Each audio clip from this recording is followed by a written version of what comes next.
Oke, Apple berencana membuat fitur terbaru di iPhone mereka yang bisa membuat kamu mengontrol HP kamu hanya dengan melihat ke layarnya saja.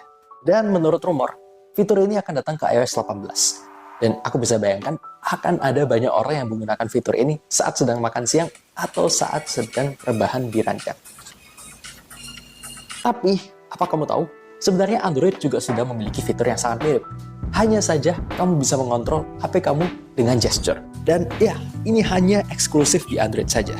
Ini intinya menggunakan kamera selfie untuk melihat bentuk tangan kamu. Jadi, kamu bisa scroll, pause, like, dan undo. Jadi, mungkin sekarang saatnya untuk ganti dari iPhone menjadi Android. Terima kasih sudah menonton. Jangan lupa untuk like dan subscribe kalau mau tahu soal fitur HP yang terbaru.